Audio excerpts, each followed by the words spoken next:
Nós então partimos hoje para a nossa 10ª aula. Falta só mais 2 aulas.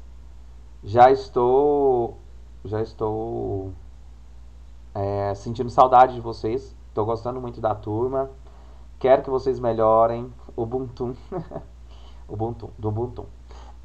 Certo, Ana? Ok. Então, essa é a nossa 10ª aula do componente Ética Profissional e Relações Humanas do curso técnico em Administração. E nesta aula nós vamos passar, né, para reconhecer vai ser a nossa expectativa de aula, né? Reconhecer a importância da garantia das diversidades e dos direitos humanos no gerenciamento de pessoas nas organizações profissionais. Então, nós temos duas palavras aqui importantíssimas, né? Diversidades e humanos.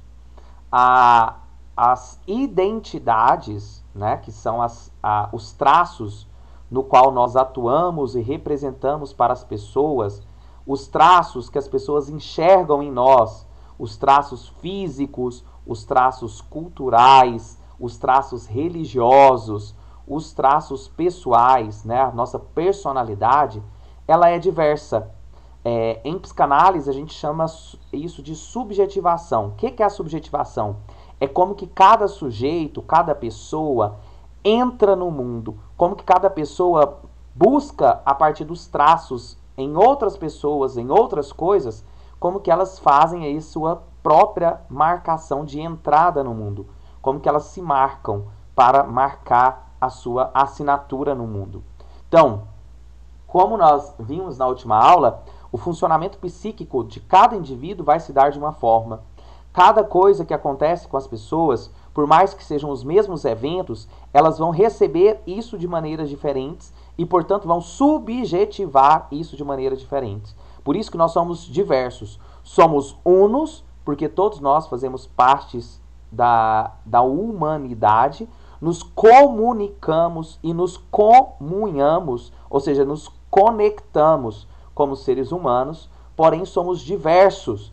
Somos diversos nas cores, somos diversos nas religiosidades, nas construções culturais, diversos na economia, né? Cada um tem uma classe social diferente. Então, tudo isso intervém na nossa forma de pensar, na nossa forma de ver o mundo, na nossa forma de fazer lazer, na nossa forma de trabalhar. Então, existe uma diversidade que é ignorada por muitos elementos, principalmente por elementos políticos, que tendem a manipular e engessar as pessoas como nação, como povo, como pátria, como se existisse um só povo. Uma grande mentira da história do Brasil. Não existe um só povo no Brasil, né? Nós somos formados por várias raças, advindo de várias matrizes históricas, políticas, geológicas, geopolíticas, religiosas, até mesmo de continentes.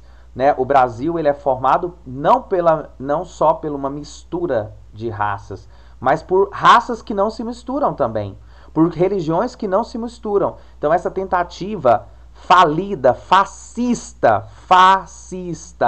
Por que eu estou dizendo fascista? Porque fascismo foi uma experiência de política italiana em que procurou colocar a Itália como um só povo. E como que eles faziam isso? Matando, perseguindo as diferenças. É o mesmo princípio do nazismo, né? De querer uma raça pura. Não existe raça pura. Estamos em pleno século XXI e o que existe é o quê? Diversidades. E aí a gente tem que reconhecer a garantia dessas diversidades e dos direitos humanos, ou seja, somos todos humanos, mas cada um com a sua característica. E não temos que nos apagar. Não temos que apagar as características, ou não temos que formar uma identidade de pátria, né? Pátria vem de pai, patriarcado, uma ideia aí de todos os filhos iguais, aí todo mundo de verde e amarelo, né? O patriotismo patético e infantilizado aí de pintar todo mundo como se a gente fosse um povo só, uma nação só. Não, isso é manipulação política. E isso é contra a própria natureza do que as ciências humanas e sociais nos mostram, que é a diversidade humana.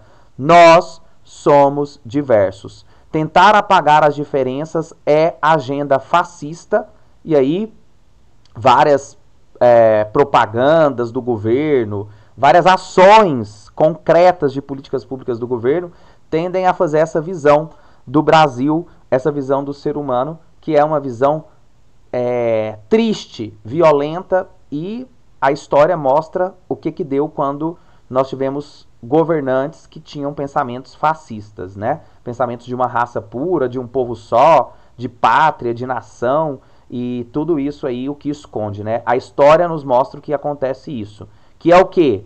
Violência contra as diversidades, violência contra os direitos humanos, né? Esse povo conservador aí, e fundado nessa agenda fascista, inclusive que apoia o governo do Bolsonaro, né? Genocida, que, né, tá aí, né, tá claro a CPI das fake news e a CPI da própria pandemia tem mostrado aí como que o governo não tem procurado respeitar e garantir as diversidades, muito pelo contrário, né? Tem acabado com o meio ambiente, tem facilitado para que exploradores do meio ambiente exerçam aí as suas atividades e, sobretudo, uma falta de respeito aos direitos humanos, uma falta de respeito à vida, né? Recusou mais de 53 tentativas de negociação da vacina em plena pandemia. Então, assim, não estou falando de política, estou falando de política que passa aqui pela nossa matéria, que passa pelo que nós estamos estudando.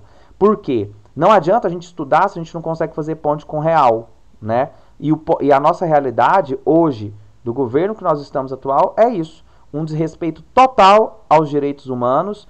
Quem defende os direitos humanos são considerados por eles como defensor de bandido, que é uma grande manipulação narrativa, que é uma grande manipulação de discurso, que tampa os reais motivos das defesas dos direitos humanos. Quais são os reais motivos das defesas dos direitos humanos?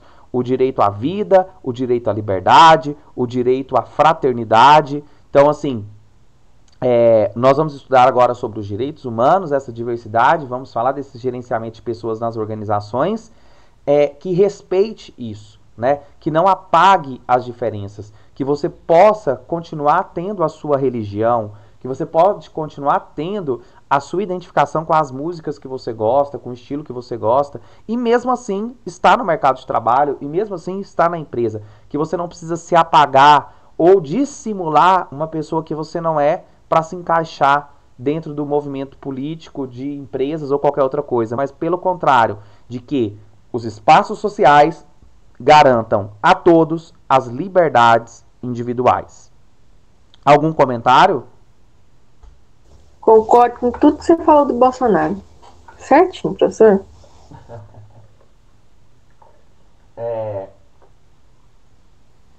É até omissão, sabe? O Dandy, em Divina Comédia, ele fala que o inferno tem um lugar reservado para aqueles que são omissos em época de crise.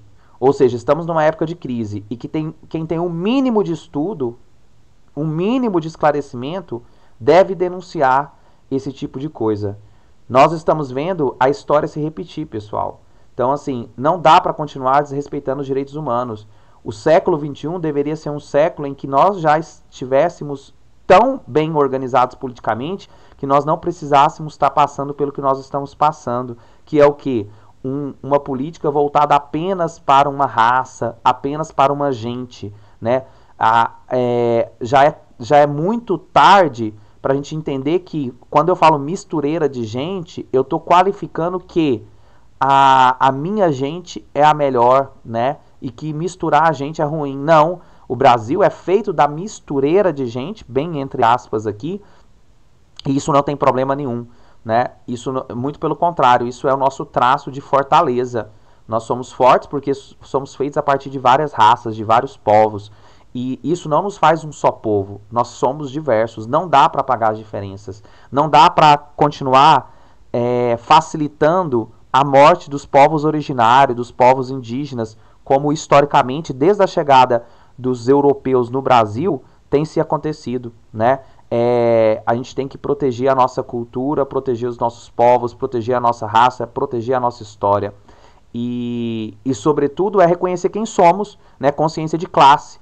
Tem gente aí defendendo essa agenda de apagamento das diferenças, quando na verdade é pobre, quando na verdade é negro, quando na verdade é homoafetivo e não se vê, né? Não vê que está defendendo a agenda da própria destruição, não vê que está defendendo a agenda da própria da própria raça massacrada, ou ainda mulheres, né? Mulheres que defendem esse tipo de ação, esse tipo de agenda, sem reconhecer que nitidamente o neoliberalismo e essa agenda de tipo de governo, né, que protege o capital e tudo mais, inferioriza as mulheres. E outra, como eu vou mostrar para vocês, a inferiorização das mulheres, ela não é uma consequência natural, né? Ela é uma marcação estratégica para colocar a mulher como cuidadora de casa, como cuidadora das crianças, como cuidadora dos idosos e eximir o governo do papel social, da tarefa de creche, da tarefa de previdência social, ou seja, joga para a ordem da transferência, joga e transfere para a mão da mulher a responsabilidade de cuidar da casa, a responsabilidade de cuidar das crianças, dos idosos, como se fosse uma missão religiosa, quando na verdade isso é um atributo de divisão do trabalho social em nome do capitalismo, né? Então, eles se incomodam tanto da potência que as mulheres têm ganhado nos últimos anos, justamente porque isso se refere ao risco de mudarmos a sociedade e de perderem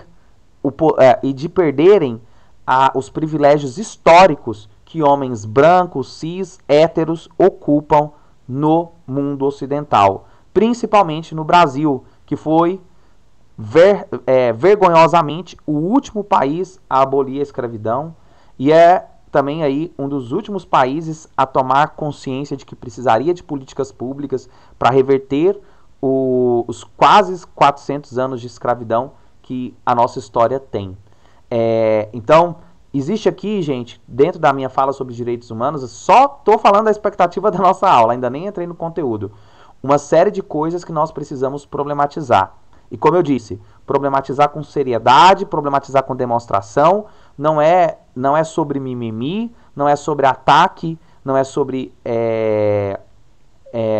ataque a um plano de governo, mas é sobre ataque aos ideais que esse governo fundamenta, que vão necessariamente contra a construção da ampliação de consciência de ciências humanas e sociais, que nos diz que todo ser humano tem que ser respeitado. Todo ser humano deve e será respeitado. E todo ser humano deve tomar consciência que o respeito ao outro ser humano também é uma responsabilidade sua. Você não pode ser omisso ou omissa diante de uma injustiça, diante de um ataque às diferenças, às diversidades. Todos nós, seres humanos, devemos nos comprometer ao termos informações com a informação que nós temos. E aí, devemos defender sempre o direito do outro ser humano como meu próprio direito. Porque é um Ubuntu, né? Eu sou porque nós somos. Então, como ser humano, quando eu defendo o direito do outro ser humano ser quem ele é ou quem ele quiser ser, eu estou defendendo também a minha própria humanidade. Então, eu sou porque nós somos. Então, defender os direitos humanos, defender a pluralidade das existências, a pluralidade das diversidades religiosas, filosóficas, a maneira que as pessoas enxergam o mundo, é uma forma também de garantir que cada um de nós tenhamos aí espaço para viver bem, fraternalmente, né? Nós não precisamos todos pensar iguais para nos abraçarmos e fazermos o mundo melhor. Mas precisamos pensar que todos nós somos seres humanos, independente do que nos construiu, da nossa linguagem, da nossa cultura, da nossa fé, da nossa religião, da nossa filosofia. Então, todos somos seres humanos e as empresas não podem, de maneira alguma, infringir a Declaração Universal dos Direitos Humanos, que nós vamos conhecer nessa aula. Aí dormir também. Então vamos lá. Para chegar nesse final, né, nessa finalidade, nesse objetivo de aula, que é entender a ideia da diversidade e da universalidade dos direitos humanos, ou seja, o que nos faz termos os direitos humanos garantidos é o simples fato de ser seres humanos. Não é por ser branco, não é por ser rico, não é por ser loiro, não é por ser negro, não é por ser mulher, não é por ser homem, não é por ser criança, não é por ser adulto, não é por ser trabalhador, não é por ser desempregado, não é nenhuma circunstância que nos faz seres humanos. O que nos faz seres humanos é o simples fato de sermos seres humanos. E devemos ter as nossas liberdades garantidas. As pessoas são pouco incentivadas para lutarem pelos seus direitos. E eu aqui estou incentivando vocês a entenderem o que são os direitos humanos e lutar. Na verdade, não é só lutar, é exigir, é simplesmente assim, exigir os direitos humanos. E quando alguém ferir os seus direitos, enquanto seres humanos, que você tenha capacidade, enquanto pessoa, de procurar formas da lei. O que é as formas da lei? O rigor da lei.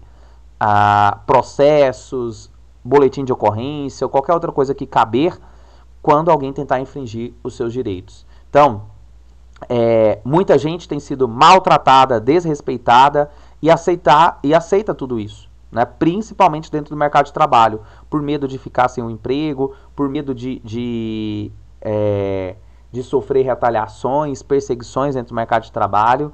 E, gente, século XXI significa que nós já caminhamos 21 séculos após a marcação do declínio do Império Romano e início de cristianismo, ou seja, a marcação da Idade Média. Significa que já passou da hora de nós não mais aceitarmos esse tipo de situação, não mais compactuarmos, que eu vou dizer que o silêncio também é uma forma de pacto com situações de inferiorização das pessoas. Ninguém é maior ou melhor do que ninguém. Ninguém é maior ou melhor do que ninguém. Pode estar exercendo um cargo de liderança, pode estar exercendo um cargo político, mas nada, absolutamente nada, filosoficamente falando, nos faz melhores do que os outros. Eu posso ser professor, eu posso ter mestrado, eu posso ter duas especializações, posso ter 3 faculdades, eu posso ter o que for, eu posso ter o melhor carro, eu posso falar bem, eu posso ser esteticamente bonito, eu posso ser malhado, eu posso ser o que for, mas nada me tira a condição de ser um ser humano. Então, Declaração Universal dos Direitos Humanos, vou mostrar para vocês como que ela surgiu e o que ela simboliza no mundo e por que é tão importante que todos nós tenhamos ciência do que está nesse texto, né? Que isso é uma orientação, tá? A Declaração Universal dos Direitos Humanos é uma orientação universal sobre isso que nós estamos falando. E aí entra uma situação muito específica, a mulher, né? A mulher. Por que a mulher? Gente, dos preconceitos mais antigos catalogados na história, a misoginia, que é o ódio e a aversão às mulheres, a perseguição às mulheres, é o mais antigo. É o mais antigo. Tá lá desde a Grécia Antiga, até os mitos que eles vão criar para falar da origem do mal, eles culpavam as mulheres pela origem do mal, né? Até no mito da judaico-cristão, a culpa é levada para a mulher. Foi ela que seduziu para comer o fruto proibido. Foi Pandora que abriu a caixinha lá nos mitos gregos e saiu todos os males do mundo. Então, a situação da mulher, ela é específica. E não se trata aí de privilegiar as mulheres, né? Mas de entender que, historicamente, é hora de olhar para a mulher olhar para que aquilo que como a mulher é tratada e, sobretudo, construir uma consciência de estratégia para que as mulheres deixem, né, esse posto de inferiorização e ocupem os lugares, ocupem as empresas, ocupem a política, né? Nós vamos ver como as mulheres são maiores em números e menores em ocupação. Então tem alguma coisa errada sobre isso, né? Por que elas são maiores em números e menores em ocupação? Porque historicamente construiu que ela veio da costela do Adão, ou seja, ela é o segundo, né? Ela é o segundo sexo, ela veio depois, ela é inferior. Então, isso já é hora de desconstruirmos isso e darmos espaço para a construção de políticas públicas de igualdade de gênero nas organizações.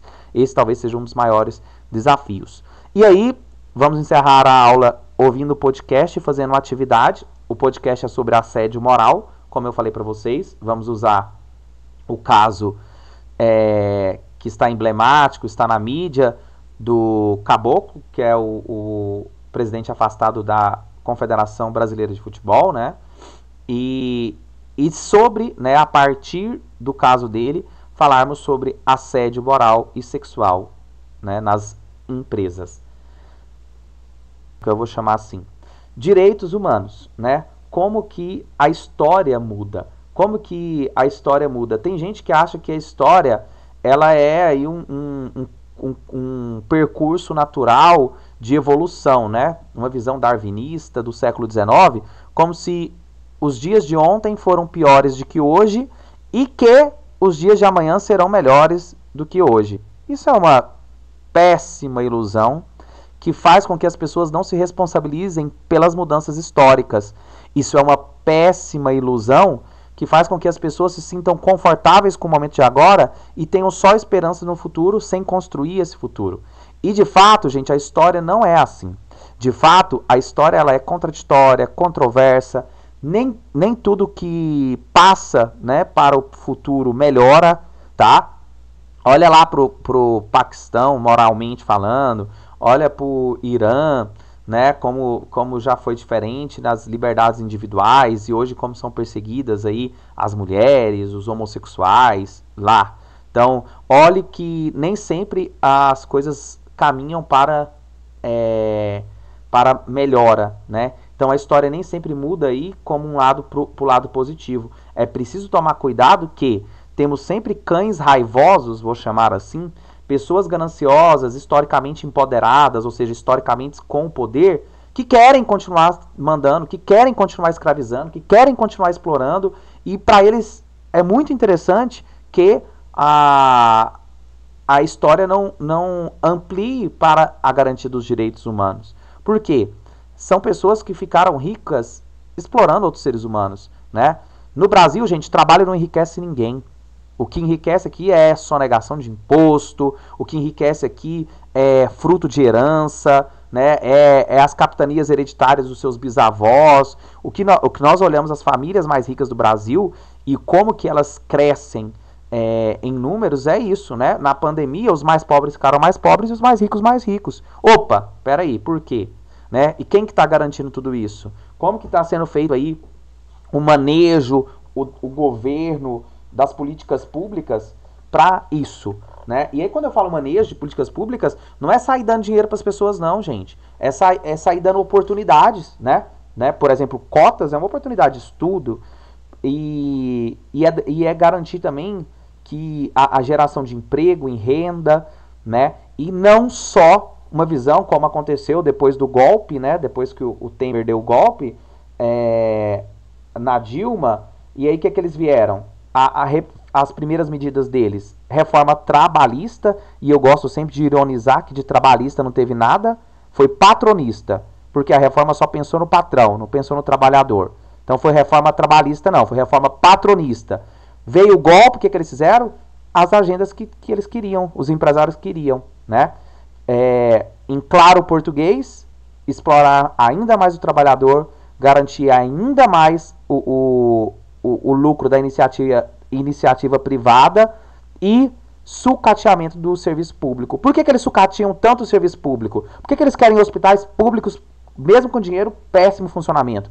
Mesmo com dinheiro, escolas públicas com péssimo funcionamento? Porque eles defendem, enquanto políticos, e os políticos são empresários, eles defendem a ideia de que quem tem que tomar conta da organização é a classe empresarial. Então eles estão defendendo deles. Estranho seria se eles defendessem nós, pobres trabalhadores, né? O pobre trabalhador que vota, ao invés de votar no pobre trabalhador, vota no rico empresário, achando que o rico empresário vai governar para ele, né? Vota no bonito da publicidade, vota no cara que fala bonito na propaganda, ou vota aí em alguém que acha que foi enviado de Deus e tantas outras coisas que legitimam o poder. Mas a questão é, nós precisamos de políticas públicas de direitos humanos. E agora na pandemia, ainda mais. Agora na pandemia, se agrava ainda mais as desigualdades sociais, as desigualdades econômicas, as desigualdades de gênero, né? As mulheres perderam mais empregos na pandemia do que os homens. Eu tenho um podcast que depois, se vocês quiserem, eu mando o link para vocês escutarem sobre isso. Como ficam as mulheres na pandemia, né? As mulheres ficaram muito mais prejudicadas que os homens, perderam mais empregos e também têm menos oportunidade de estudos e estão ocupando cargos de lideranças em poucas empresas, quando se tratam aí de uma história como se o homem é o líder, né? O homem é a referência de líder, o homem governa. E a gente tem visto que mulheres na liderança têm exercido trabalhos brilhantes. E, gente, eu tive professor na faculdade que defendia, escrevendo no quadro, faculdade de filosofia, alemão. Um alemão defendia que a mulher é naturalmente inferior. E tem aí um monte de gente que ainda defende esse tipo de atrocidade. Defende e acha que realmente isso está numa ordem aceitável. Porém, os direitos humanos... Incrível que parece, parece que é xenofóbico. Alemão. Não entendi. Por incrível que pareça, parece até xenofobia. Não, mas não foi uma marcação xenofóbica, não. Eu fiz uma referência, ó. Não, eu sei, mas tipo assim, deu a impressão como se fosse, mas não é. Não, sim, mas é porque, quando eu digo alemão, é porque historicamente eles são constituídos a partir do nazismo com essa ideia de como se eles fossem melhores, mais inteligentes, mais espertos, mais um monte de coisa, né? E é, como você disse, xenofobia. Não dá pra entender, não dá pra acreditar que alguém é melhor ou pior porque é da raça X, ou da raça Y, ou da cor X, ou da cor Y, da cultura Y, ou da cultura X, né? Então, pessoal, olha só. Levem esse slide que agora vocês enxergam aí para a vida. Direitos humanos são uma categoria de direitos básicos assegurados a todo e qualquer ser humano. Não importa a classe social, não importa a raça, não importa a nacionalidade, religião, cultura, profissão, gênero ou qualquer, preste atenção, eu vou repetir, qualquer outra variante possível que possa diferenciar os seres humanos. Qualquer outra variante possível que possa diferenciar os seres humanos. Não é porque eu durmo em um lençol de 200 fios ou eu durmo em um papelão na rua que eu sou um ser humano melhor. Todos somos humanos e precisamos nos enxergar e nos defender como humano que somos. Humano que somos. No início, na história, né, dos direitos humanos, essa garantia de direitos humanos não havia, né? Então, no início, a história é muito marcada lá, Babilônia, as primeiras organizações, não se pensava sobre direitos humanos. E a história, ela é marcada, e eu vou usar aqui a palavra sangrada. Ela é sangrada por vários momentos, e boa parte desses momentos nós tivemos grupos opressores exercendo poder de domínio sobre os outros. Muitas vezes, esses grupos opressores fizeram bastante violência e crueldade para se garantir no poder. Quando a gente fala aí de história, né, e a gente vai ver povo, Egito, escravos e senhores, Grécia, escravos, senhores. Idade Média, servos, clero e burgueses, burguesias. Capitalismo, donos da força de trabalho, que é quem recebe salário, quem se vende ao seu patrão, e donos dos meios de produção, que são aqueles que são donos dos maquinários, das fábricas, né? Donos ou do terreno, do agro, né? Ou seja, donos da força de trabalho e donos das ferramentas para a produção. Então nós temos aqui a história marcada por grupos opressores e grupos oprimidos. E sempre o que geralmente as pessoas tentam apagar da história é que teve a rebelião tal, teve um momento, teve Nelson Mandela, teve Madre Teresa de Calcutá. Peraí, não, gente. A história dos grupos opressores e grupos oprimidos, nós sempre tivemos entre os oprimidos pessoas que não aceitam e tentam lutar. A questão é que essas pessoas que se rebelam contra o sistema de opressão geralmente são apagadas, são perseguidas, certo? Então, não enxergue a história dos direitos humanos, a história das lutas dos grupos sociais, como se os negros sempre aceitaram a escravidão, aceitaram a igreja católica falando que eles não tinham alma e tudo bem. Não, nem todos aceitaram. Muito pelo contrário, a história sempre foi de luta e resistência. A questão é que os opressores geralmente são os que estão com o uso legítimo da força. O que é o uso legítimo da força? Estão na política, estão orquestrando a polícia, estão orquestrando o Estado, estão orquestrando os senados, estão criando as leis, né? Ilusão é achar que quem vai criar, que estes donos do poder vão criar leis que não os protejam. Muito pelo contrário, eles só criam as leis para proteger os seus privilégios. Só criam leis para proteger os seus privilégios. Então, enquanto o trabalhador consciente não ocupar as câmaras de poderes, os lugares de poderes, não espere que alguém vai pensar na gente trabalhador, na gente pobre, né? Eles vão continuar massacrando. Então, no início, os direitos humanos não eram pensados, e aí a história vai sendo marcada por essa noção de luta de classes. Grupos opressores e grupos oprimidos. Grupo historicamente empoderados e grupo historicamente tirados do poder. Como diz aí a filosofia sociológica indiana, né? O grande eco da pergunta: pode o subalterno falar? Pode aquele ou aquela que foi colocado numa condição de menor, de inferior, de menos valor, de menos qualidade, pode este ou esta falar, né? Então é tirado a fala, é tirado o lugar de fala e é dado aí uma narrativa histórica só a partir dos opressores. Aquela velha história: quem vai contar a guerra? Quem ganhou essa guerra, né? Então geralmente quem conta a guerra é quem ganhou a guerra. E por isso que nós temos visto a história sendo contada por homens brancos, cis, héteros, normativos. E aí, se você nascesse em uma classe oprimida, pouco ou nada poderia fazer para mudar as circunstâncias. Eu vou ser mais real, gente. Até hoje, nascer em uma classe socialmente oprimida não é tão simples assim a gente sair, né, dessa classe oprimida. E aí, pessoal, é interessante a gente lembrar aqui que no Brasil a gente não vive como na Índia, em castas, né?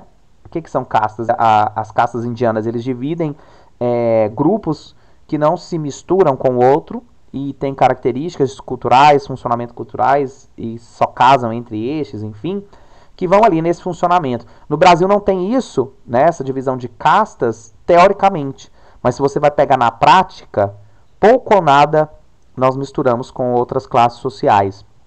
Geralmente somos conduzidos a manter um complexo de conexão apenas com aquilo que está dentro da minha bolha, porque isso é uma forma do poder socialmente garantido estar estabelecido e as pessoas continuarem nos seus lugares de opressão.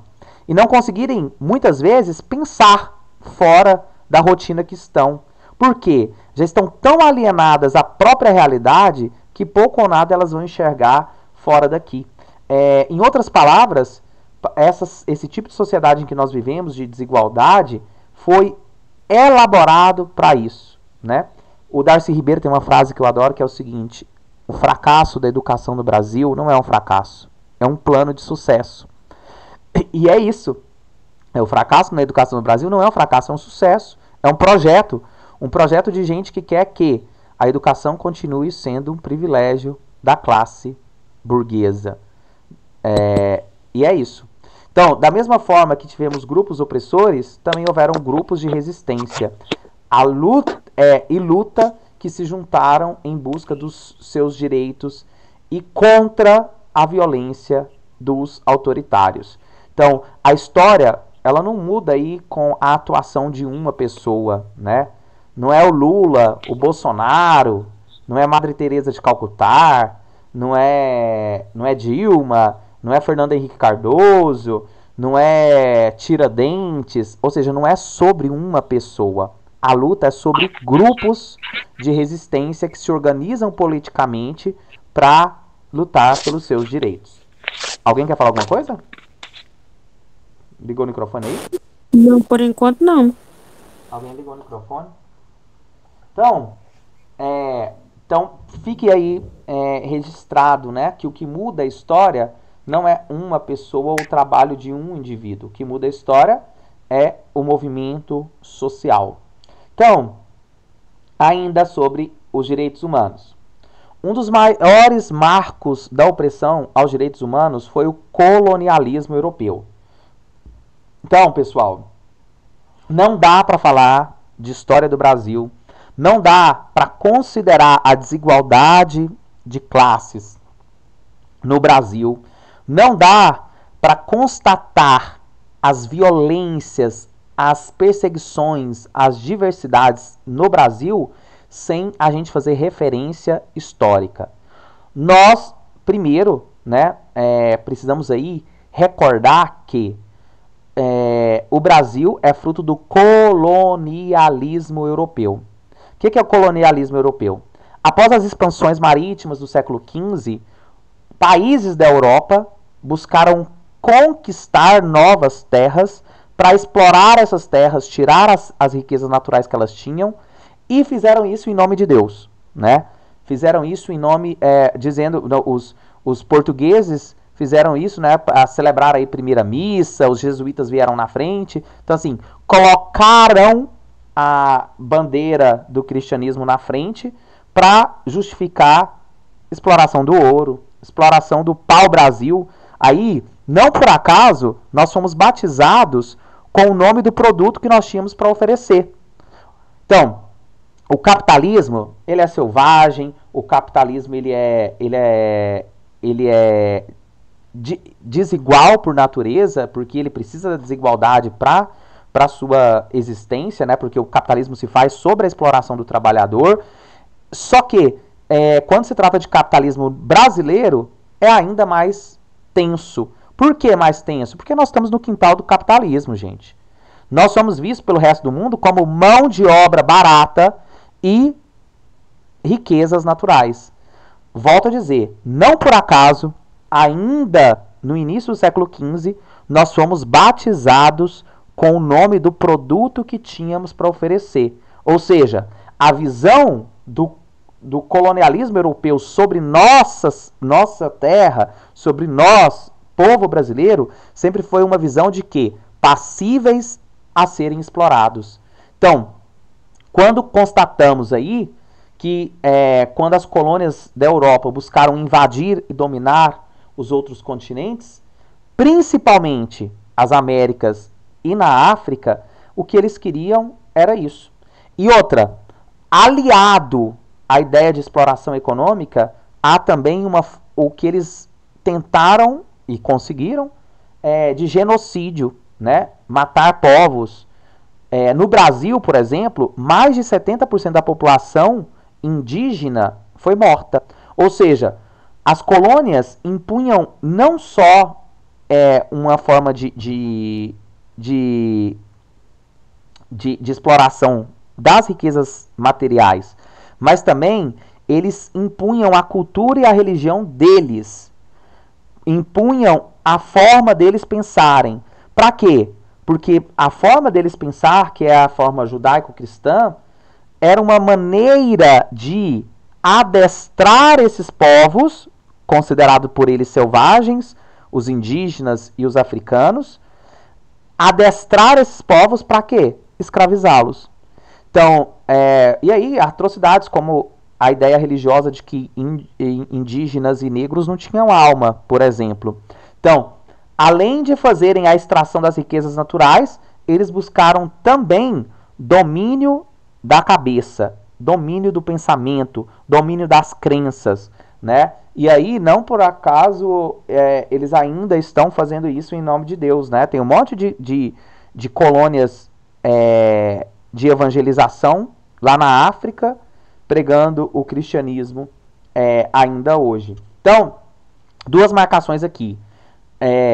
Um dos maiores momentos de infração dos direitos humanos foi e é a herança do mundo colonial, né? Sermos enxergados pelo restante do mundo como mão de obra barata e povo a ser explorado. Pessoal, algum comentário sobre isso? Eu não.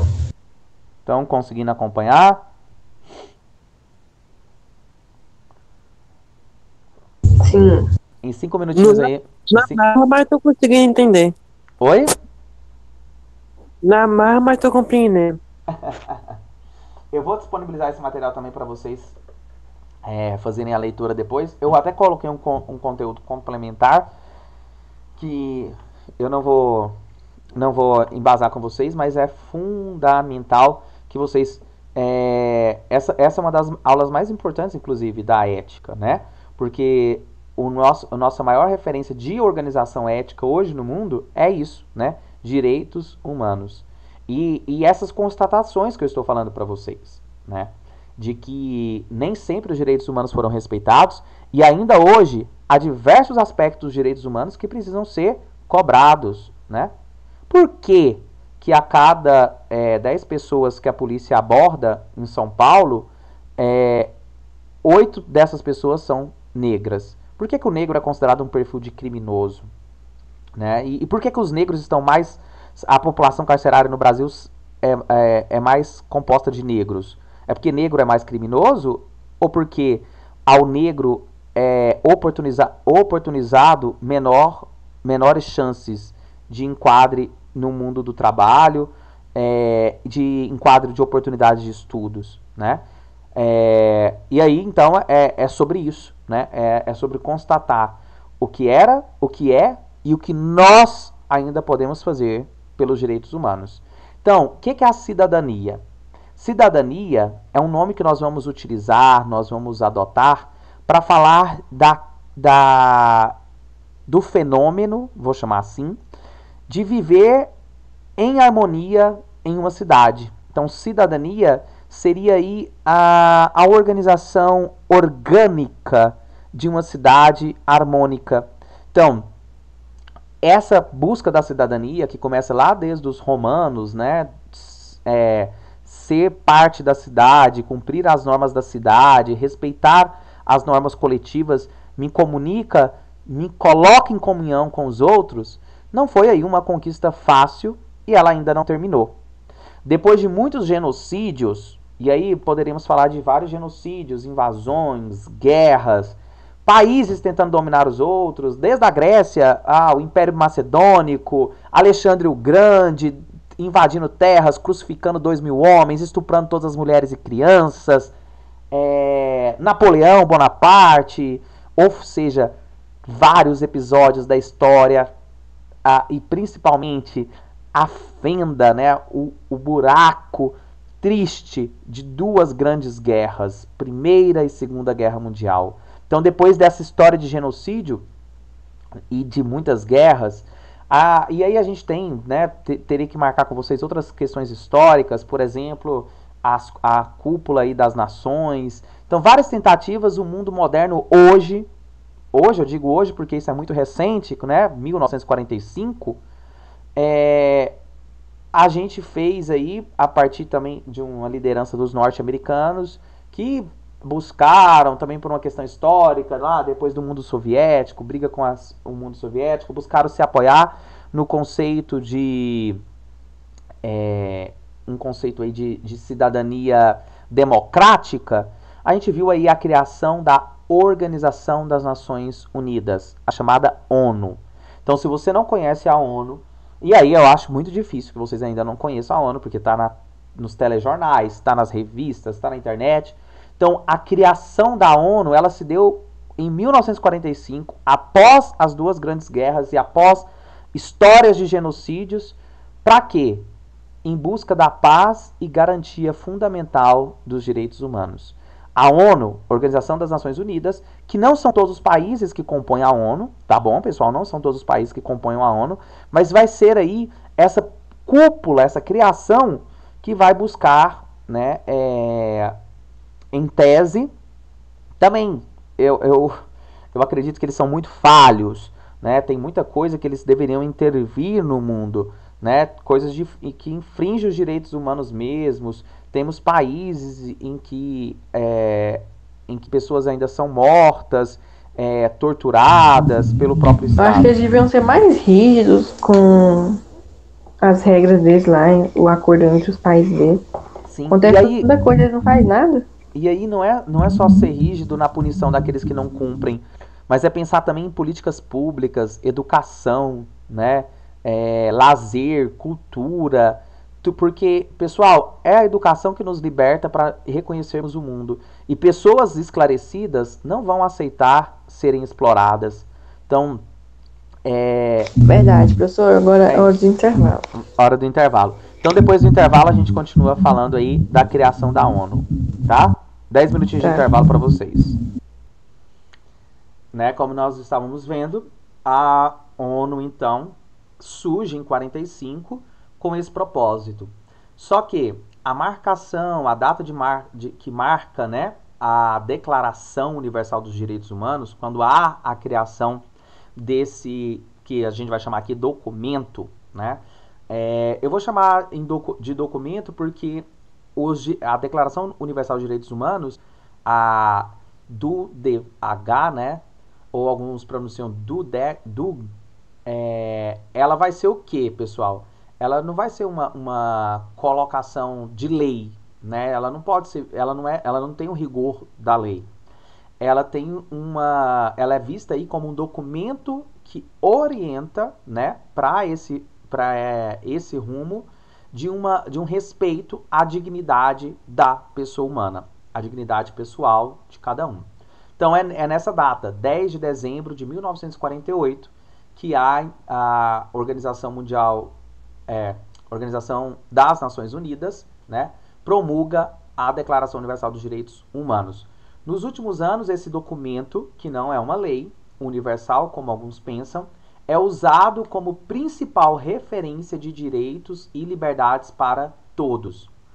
Os direitos apresentados nos artigos vão dos mais básicos, né, como o direito à vida, à liberdade, à integridade física e à saúde, e até mesmo os direitos políticos, jurídicos, à liberdade de expressão e o direito pela educação.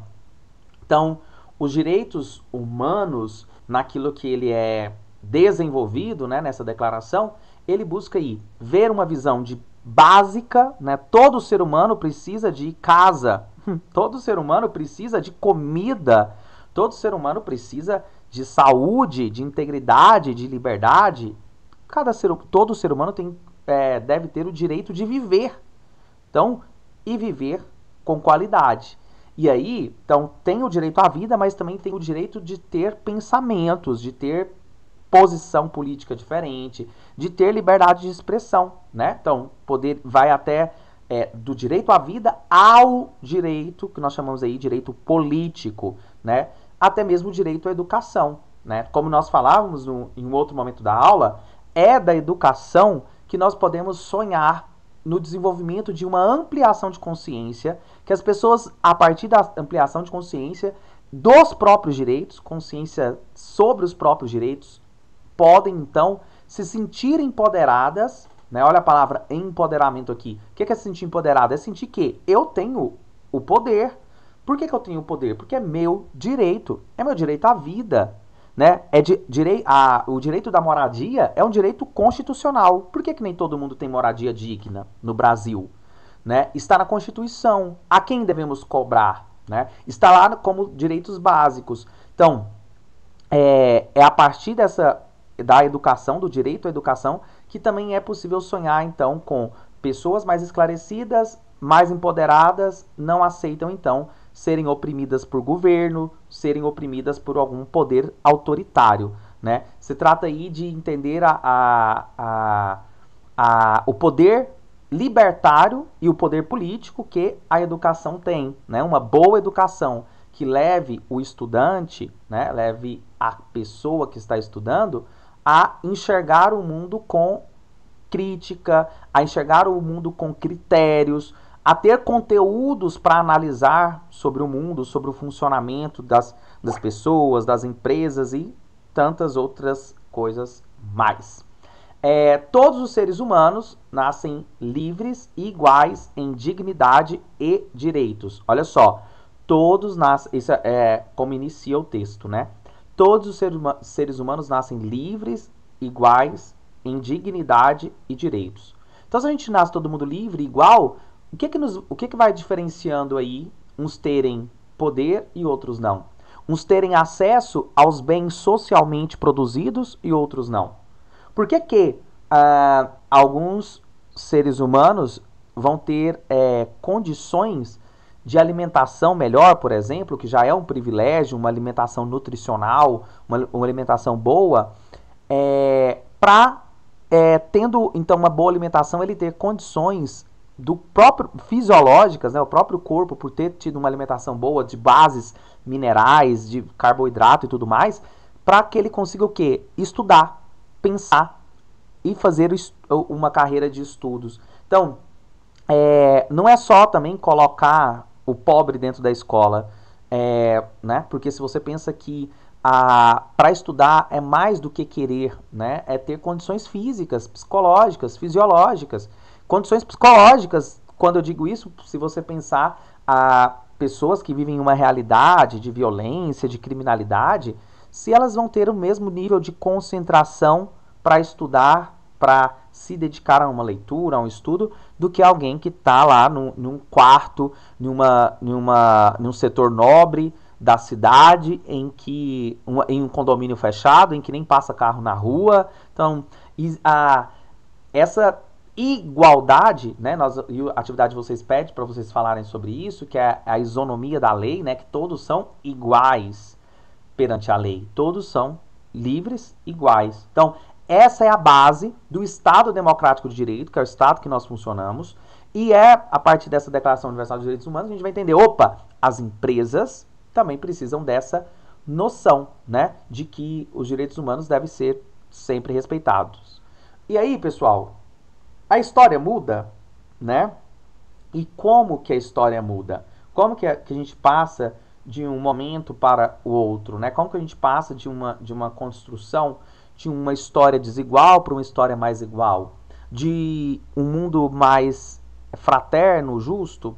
Então, ao contrário do que muitas pessoas pensam, as mudanças sociais não acontecem só por meio da luta de uma única pessoa ou com a criação de uma lei, né? A história não é um passe de mágica. A gente não dormiu no feudo e acordou dentro da fábrica. As coisas não são assim, né? A história, ela é processual, ela é longa, ela é complexa e ela não muda aí, né, por causa de uma pessoa. Ela também não pode, ela também não ocorre essas mudanças do dia para a noite. São o quê? Lentas e processuais. Tivemos homens e mulheres que construíram no processo que contribuíram com o processo da construção dos direitos humanos, mas as conquistas significativas, elas vêm geralmente da onde? da união de diversas pessoas, da formação de grupo, da formação política. Então, o movimento da história se dá pelo movimento social, pelo movimento de grupos. A história se movimenta por grupos, por pessoas que se unem a partir de um ideal comum e defendem esse ideal. Então, a união das diversas pessoas que se organizaram com ações por igualdade, liberdade e fraternidade. Às vezes, algumas mudanças, enfrentando grupos aí que, né, como a gente pensar as pessoas que viveram opondo-se à ditadura militar no Brasil, que foram perseguidas e até algumas desaparecidas, como que essa mudança também, né, não é só grupos se opõem e a história muda. Geralmente tem grupos de resistência que querem que a história permaneça. E aí é interessante a gente se perguntar, quem tem interesse que a história permaneça, né? Certamente é quem está no lugar de privilégio, né? Quem goza de privilégios com a história tendo essa configuração que nós temos.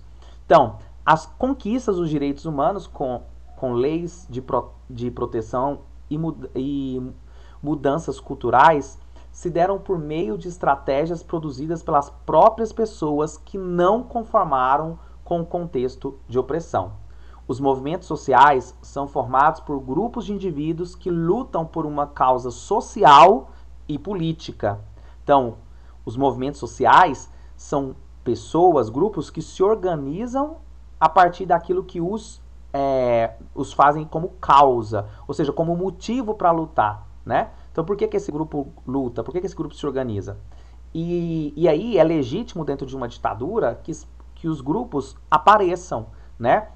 Que as pessoas se conectem mais à política, fazendo aí movimentos, partidos, né? Se organizando não como uma estrutura para querer privilégio dentro do poder, né? Não é para tomar o poder e se apaixonar por ele, como diz o Foucault, mas é sobre fazer com que o poder seja democratizado, né? Não, ou seja, não é só participação democrática, mas o poder deve ser dividido, né? As responsabilidades de uma sociedade devem ser divididas e o poder também, os privilégios também, né? Como a noção aí do movimento, por exemplo, social, de luta contra o sistema econômico capitalista, se daria nesse princípio, né, do que o Marx termina o Manifesto Comunista chamando de, se o trabalhador tudo produz, se as pessoas que trabalham, se as pessoas que vendem seus corpos em troco de salário tudo produzem, por que a elas não tudo pertence, né? Nem tudo pertence a quem tudo produz. Porque a classe trabalhadora produz tudo que existe, mas ela vive miserável. Então, essa é a noção. E aí o Marx, inclusive, termina dizendo, explorados do mundo, univos, pois a única coisa que vocês vão perder são as correntes que os exploram. Então, a única coisa que vocês têm a perder é a própria condição de explorados. Então, trabalhadores do mundo, univos, né? Explorados, trabalhadores, oprimidos do mundo, univos, que é a noção aí dos movimentos sociais que marcam, né, essa história desde o século XIX. Então, é importante lembrar ainda que vivemos em um mundo muito desigual, né? As desigualdades, por mais que a gente tenha algumas conquistas que são de fato significativas, que são de fato importantes dentro da configuração do mundo contemporâneo, mas a história ainda precisa girar muito, né? Existem ainda muitas desigualdades, existe muita lei que inclusive não é cumprida, né? Muitas conquistas e muitos retrocessos. Então é importante lembrar que ainda vivemos em um mundo muito desigual e injusto.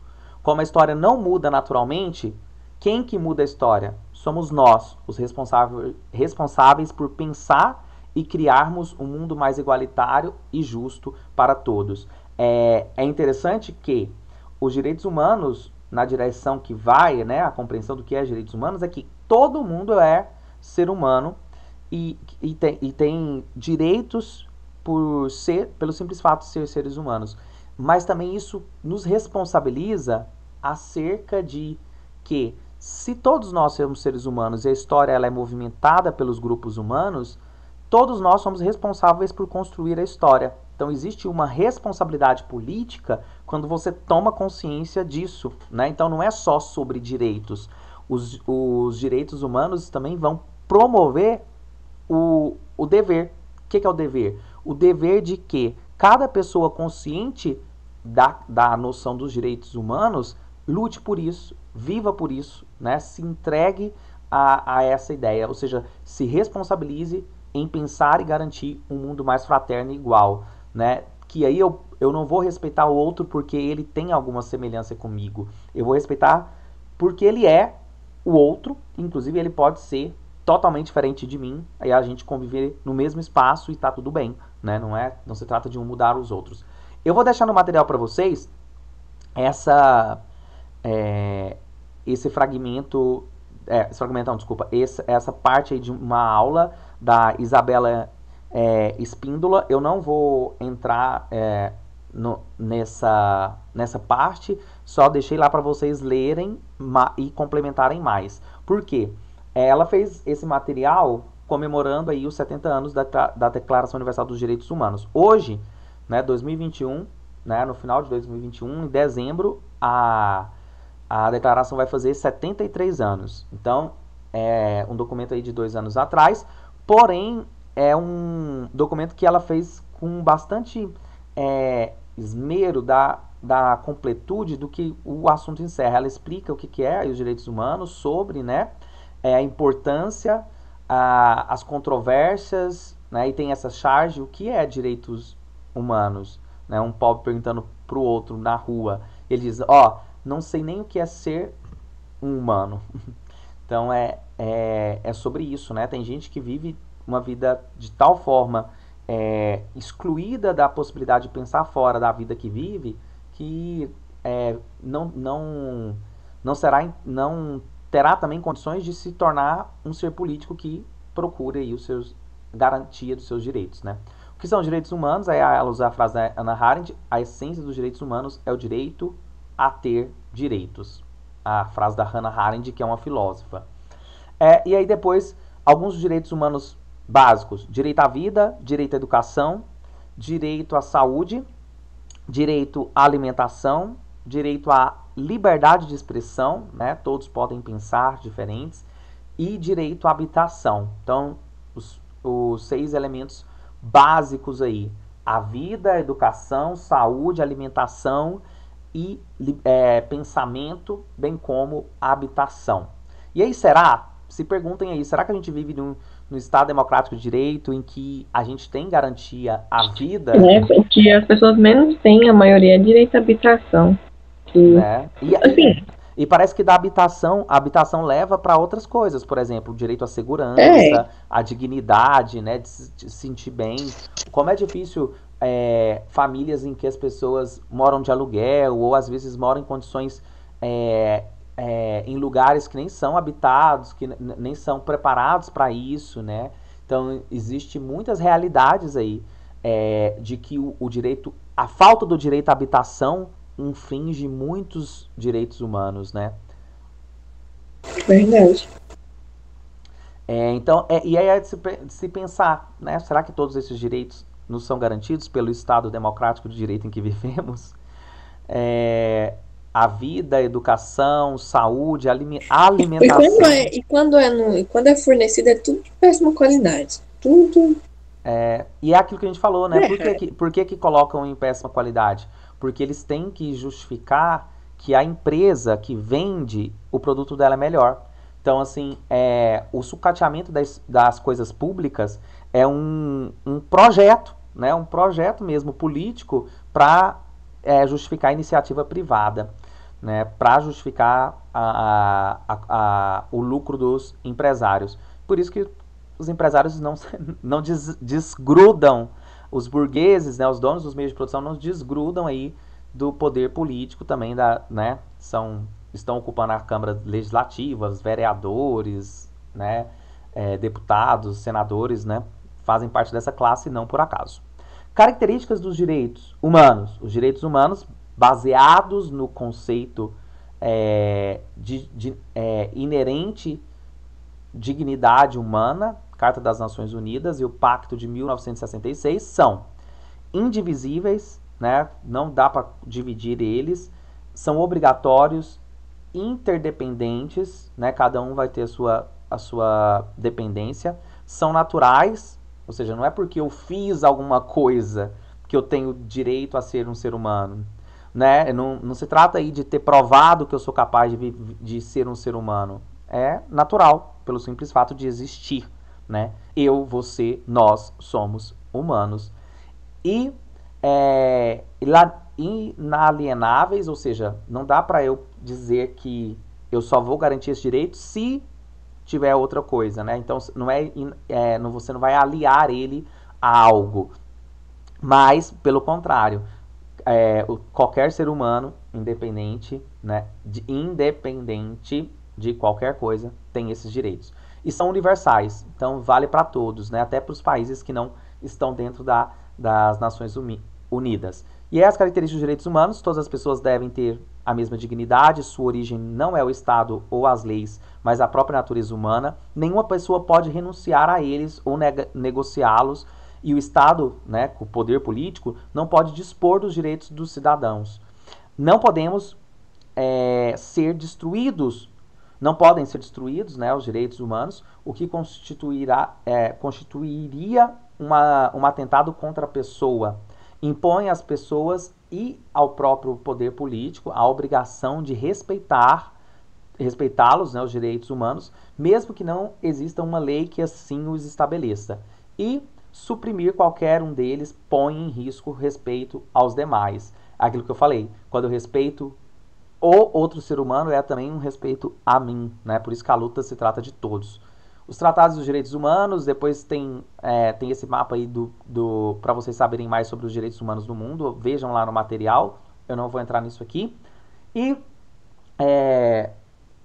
a provocação que ela encerra a aula é essa, né? Os direitos humanos valem para todos mesmos, né? A gente tem essa noção aí da justiça cega e, né, tem gente que diz que a justiça protege bandidos. Será que faz sentido?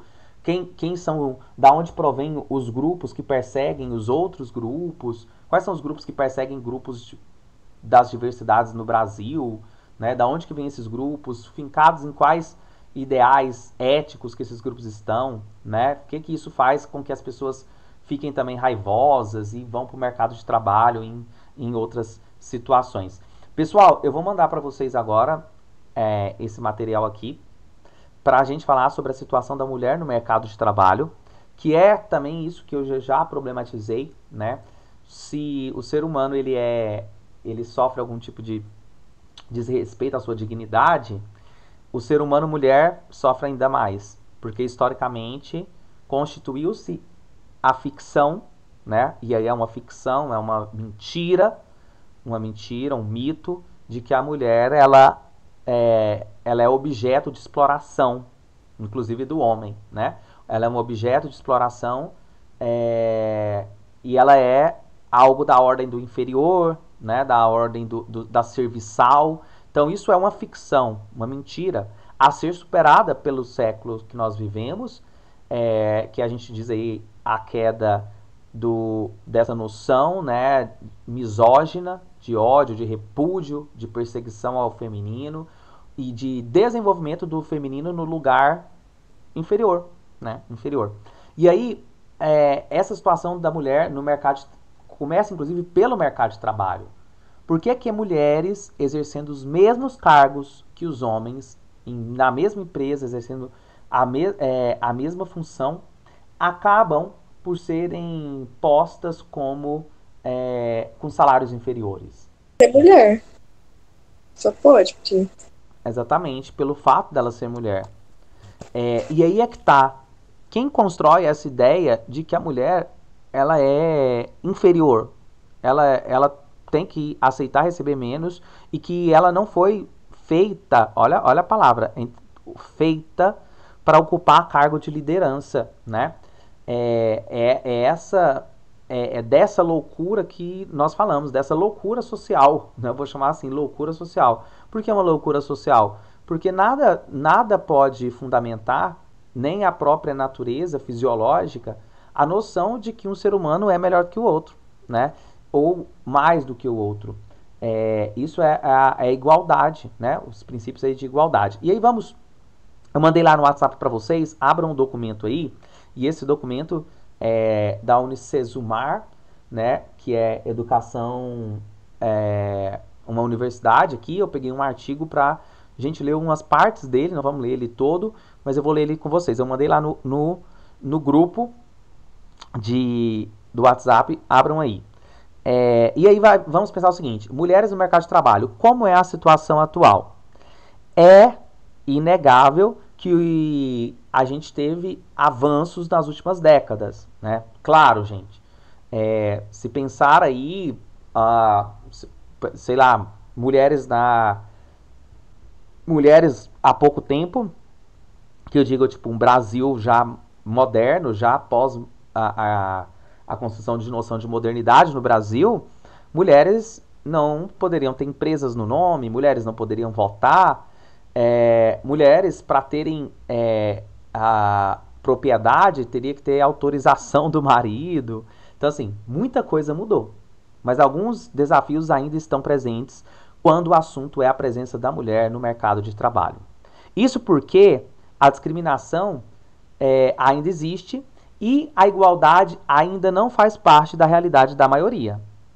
Com o objetivo de explicar para vocês, né, um pouco mais sobre qual a situação atual, eu vou fazer essa leitura aqui desses pontos. Primeiro, olhando para a história das mulheres no mercado de trabalho. Vamos lá, vamos fazer um olhar histórico. Para compreender a posição da mulher no mercado de trabalho, hoje, não adianta olhar apenas para os dados atuais. É preciso a gente voltar um pouco, décadas, e pensar sobre o lugar ocupado por elas anteriormente. Na industrialização, né, até a década de 1940, com a industrialização, quando começou a acontecer aqui no Brasil, né, na década de 40, as mulheres exerciam somente o papel administrativo do lar. Ou seja, a maioria delas eram sustentadas pela renda dos seus maridos e se dedicava a cuidar dos filhos. Era uma configuração da família do século XIX, né? O homem como provedor. E as que não faziam parte desse grupo geralmente eram viúvas, né? As mulheres solteiras que precisavam se sustentar. Porém, elas exerciam atividades que não são bem quistas, né? Chamadas mal vistas pela sociedade brasileira da época, como relacionados a cozinhar, passar, né? Ou seja, artesanato, tarefas domésticas construídas historicamente como inferiores. Ou seja, além de serem responsáveis por esses papéis, esse é um papel de lugar de inferior, né? Porque é o lugar que serve. Foi a partir do desenvolvimento da indústria que as coisas começaram a mudar um pouco. As mulheres também passaram a trabalhar nas indústrias que precisavam de mão de obra. Como recebiam salários mais baixos, o setor industrial começou a até priorizar o trabalho feminino. Olha que absurdo, pessoal. Como eles pagam menos para as mulheres, no início da industrialização, eles começam a empregar mais mulheres para o quê? Ter mais produtividade, gastando menos com o trabalhador.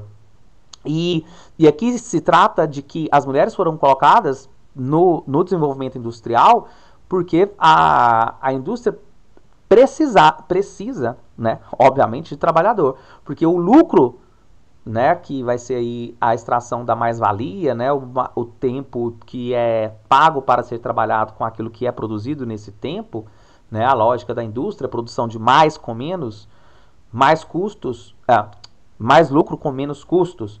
Então, embora tivessem começado a trabalhar fora, os maridos continuavam sendo os principais provedores por receberem mais. Assim, ao mesmo tempo em que os empregos nas indústrias tenham contribuído para inserir as mulheres no mercado de trabalho, eles reforçam a desigualdade por meio da diferença salarial. Oportunizou a entrada dela na indústria, né? Esse movimento da década de 40. Porém, foi um movimento de entrada com colocação de diferença, né, salarial. Então, é uma desigualdade reforçada, né, nisso tudo. Aí, na década de 1970, a gente vai ter o quê? Nesse momento, a partir de 70, as mulheres começaram, de fato, a ocupar outros espaços fora de casa. né? Isso porque passavam a exercer as funções consideradas um pouco mais relevantes pela sociedade, como costureiras, professoras ou até mesmo funcionárias do comércio. Essas mudanças têm a ver com o próprio contexto histórico da época, em que vários movimentos passaram a ir para as ruas para exigir seus direitos, né? Se a gente pensar o mundo pós 60, né, a década de 60, e quando há mais as revoluções, vem um movimento hippie, pregando paz e amor, um movimento também de rock depois. Então a ideia aqui é que os movimentos sociais, culturais do mundo passam a ir para a rua pedir direitos e as mulheres passam então a ocupar mais. A questão das mulheres também estava presente, né, como bandeira desse cenário. E aí vem a evolução das mulheres no mercado de trabalho. Com o passar dos anos, a fatia do mercado de trabalho ocupada pelas mulheres aumentou, né? Segundo o Instituto Brasileiro de Geografia e Estatística, chamado IBGE, menos de 14% das mulheres tinham emprego nos anos de 1950. Então, menos de 14%. E no último censo, que foi 2010, mostra que já passou para o número de 49,9%. 2010, a gente não teve o último IBGE agora ainda, pessoal, e, né, como vocês estão vendo, acompanhando na mídia, está faltando, foi cortado do orçamento para fazer o levantamento do IBGE, ou seja, uma forma de ainda mais dificultar a construção de políticas públicas, porque políticas públicas precisa reconhecer o problema. E a gente só reconhece o problema... Tá vendo? O Brasil só anda pra trás, velho. É incrível. Fazendo pesquisa. E aí, essas pesquisas são importantíssimas, porque a partir da constatação de números, né, dados como esse, a taxa de desemprego no Brasil tem subido alarmantemente. E aí? E as mulheres, né? Onde que estão? O que está sendo feito de políticas públicas? O que as empresas estão fazendo em parceria com o poder público, político, para a promoção de oportunidades, né? de emprego, geração de renda, né? Emprego e renda dá para ser planejado, né? A gente tem várias experiências positivas em que o poder público, junto com a iniciativa privada, planejam e executam projetos de promoção de emprego e renda, né? E com isso, a possibilidade de melhor acesso à educação, melhor acesso à saúde, melhor acesso à cultura, né? Nós não queremos só comida, também queremos diversão e arte, diz a poesia da música. Então, pessoal, no entanto, a quantidade de mulheres empregadas ainda é bem menor quando comparadas com os homens, né?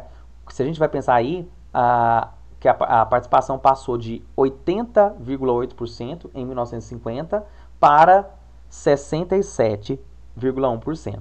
Então, a porcentagem é muito, muito maior de homens, mesmo sendo homens, as mulheres maiores em números na população, né? Que aí para a conta não fecha, né? Então parece que as coisas não estão bem acessíveis assim. Portanto, não se pode negar que houve um grande avanço, apesar da desigualdade em termos de salário, né? E a qualidade do emprego ainda está bem presente. E aí o que a gente precisa saber sobre a situação atual? Hoje, muitas mulheres no Brasil sustentam suas famílias, né? Trabalham em diferentes áreas do comércio, possuem aí até mesmo os seus próprios planos de carreira.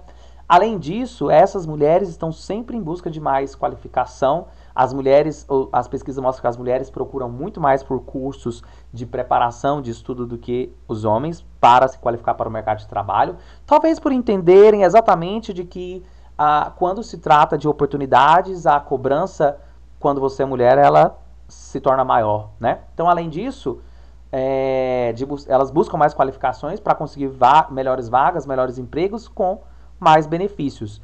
Mas alguns problemas ainda fazem parte dessa realidade das mulheres no mercado de trabalho. E nós precisamos falar sobre eles. Primeiro, salário. Pagar salários diferentes para homens e mulheres que ocupam o mesmo cargo em uma empresa é proibido por lei. Mesmo proibido, infelizmente, isso não é suficiente, né? A proibição não é suficiente. Por quê? Não garante. para acabar com a desigualdade salarial, ainda relacionada a vários preconceitos.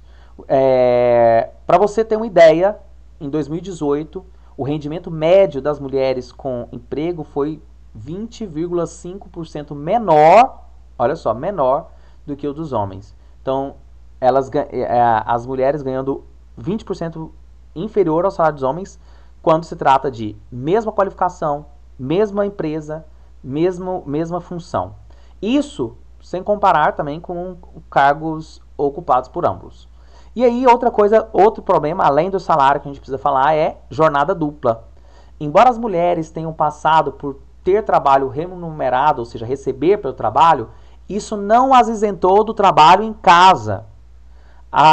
Afinal, geralmente elas vão ser responsáveis tanto por limpar a casa fora, né? Nossa, isso é muito real. E lavar. Eu trabalho o dia inteiro pra chegar em casa e ter que arrumar a casa, velho. É tenso. E isso precisa ser desconstruído, né? Precisa ser desconstruído porque a responsabilidade doméstica é de todos que estão na casa. Dos pais, dos filhos, homens, mulheres, crianças, todos devem... eu não sei o que acontece, viu? Todos devem se desenvolver para a intelectualidade, para a racionalidade, para a ampliação da consciência de que quem habita uma casa, por ela é responsável.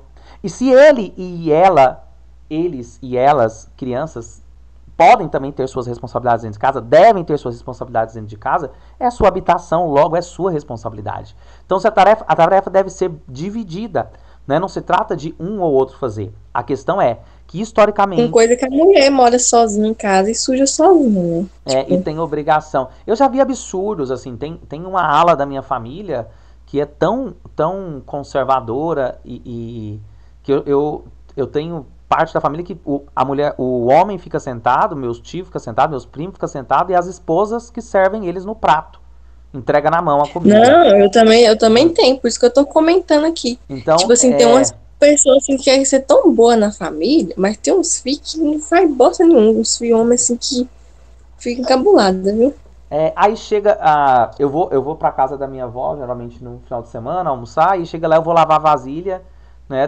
Terminei de almoçar, vou ajudar a lavar vasilha. Minha avó fica, não, deixa que as minhas... Tipo assim, por que eu não posso lavar, avó? Eu comi, nem ajudei a cozinhar, deixa cada um... Tipo assim, cada um lava aqui, seu prato já divide as tarefas, só que já foi construído historicamente que elas nasceram para isso.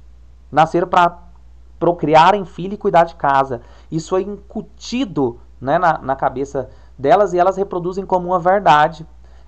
E aí, agora que elas saem para trabalhar, ainda chegam em casa, tem que trabalhar dobrado. Então, afinal, geralmente são elas as responsáveis por limpar a casa, lavar a roupa, cuidar dos filhos. É esse papel de cuidado, sabe, atribuído ao feminino, atribuído à mulher, que não é nada mais do que construção. Então, de acordo com a pesquisa do IBGE, as mulheres gastam o dobro de tempo dos homens em atividades domésticas. Enquanto eles gastam, em média, 10 horas a 9 horas por semana, quando os homens dividem, mesmo quando eles dividem a tarefa, eles ainda fazem menos. As mulheres gastam 21 horas e 30 minutos. Então, sendo assim, são elas, as mulheres, que têm uma jornada dupla. O que é a jornada dupla? Vai para a empresa e ainda tem que gerenciar a casa. Isso falando de famílias que são que têm homens e mulheres, porque existe, eu não lembro aqui a quantidade, mas tem uma alta porcentagem de famílias chefiadas só pelas mulheres, que nem tem o homem aí na chefia da casa. Então, depois de chegar do serviço, ainda precisam dedicar mais horas do dia às tarefas de casa, além de terem uma responsabilidade maior em obrigações de cuidado do dia a dia. Não me parece justa essa revolução feminina, né? Então, assim, a mulher, ao invés de, quando ela ocupa o mercado de trabalho, aí ela também acaba tendo que,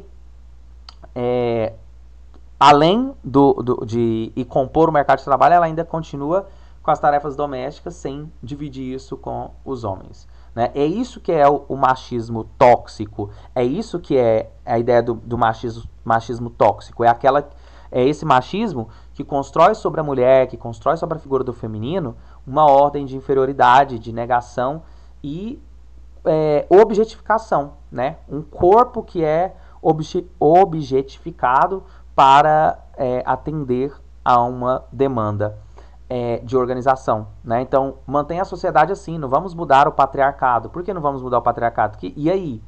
Quem é que vai arrumar a casa? Quem é que vai lavar a roupa? Quem que vai cuidar? Olha só como que pensam estes, né? Que são contra o movimento da Revolução Feminina. Então, cargos de liderança. Antes eram muito mais comum a gente ver certas profissões exercidas somente por homens. É claro que isso ainda é uma realidade em algumas áreas, como as ligadas à tecnologia, por exemplo.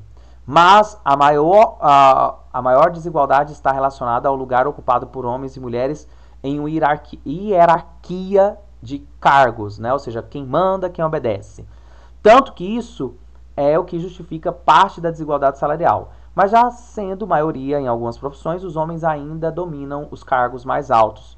Ainda de acordo com o IBGE, apenas 41,8% dos cargos gerenciais são ocupados por mulheres. E aí a relevância das mulheres no mercado de trabalho. É impossível fechar os olhos para a importância da participação feminina no mercado de trabalho.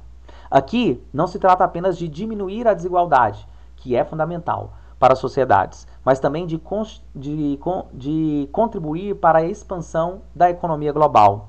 Em uma reunião do G20, grupo do qual o Brasil faz parte, né, a ideia dos 20 países mais poderosos na economia do mundo, foi estabelecido metas para a redução da desigualdade de gênero nas maiores economias do mundo. Até em 2025, o Brasil precisa reduzir a diferença entre homens e mulheres em 25%. E aí, o Brasil se comprometeu no G20 a reduzir até 2025, ou seja, estamos em 2021, 4 anos para isso, essa diferença entre homens e mulheres em 25. E aí eu pergunto para vocês, será que estão se movimentando para isso? Será que isso está passando aí pelo planejamento das cidades, pelo planejamento dos estados e pelo planejamento da nação? Se todos baterem a meta, quase 199 milhões de mulheres vão passar a fazer parte do mercado de trabalho. Sobretudo, a estimativa é de que 5,8 trilhões de dólares seriam injetados na economia mundial com a participação das mulheres. 5,8 trilhões de dólares. Ainda que levem um tempo para superar todos os desafios da desigualdade, elas vêm ganhando espaços graças aos próprios esforços.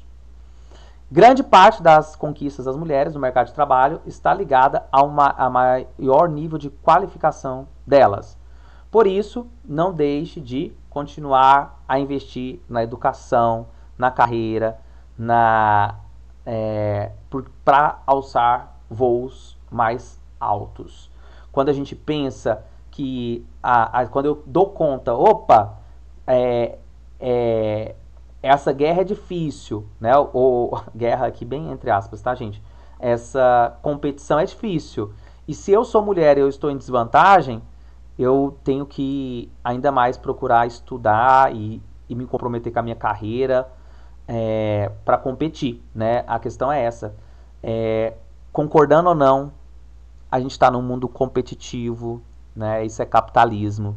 A gente não está num mundo em que as pessoas se veem como pessoas e elas acabam objetificando as outras na ordem da exploração com frieza, né? Com maldade, perversão de baixos salários, por exemplo, de altos lucros das empresas. Infelizmente. E dar conta dessa realidade vamos lá, gente, a gente precisa entrar nesse olho do furacão, dar o nosso melhor e sermos pessoas boas, sermos pessoas justas, sermos pessoas que respeitem umas às outras, sermos pessoas que vamos cobrar sobre os nossos direitos. Apenas 13,6% dos cargos de liderança são ocupados por mulheres nas 500 maiores empresas brasileiras. Então, dado do Instituto Ethos de 2016. 13,6% dos cargos de lideranças apenas. Ou seja, pessoal, 80 e tantos por cento os homens.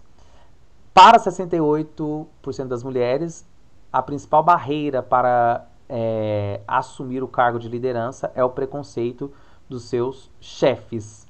Né? O Instituto El País e o Instituto Locomotiva, de 2016, também trazem esses dados aí.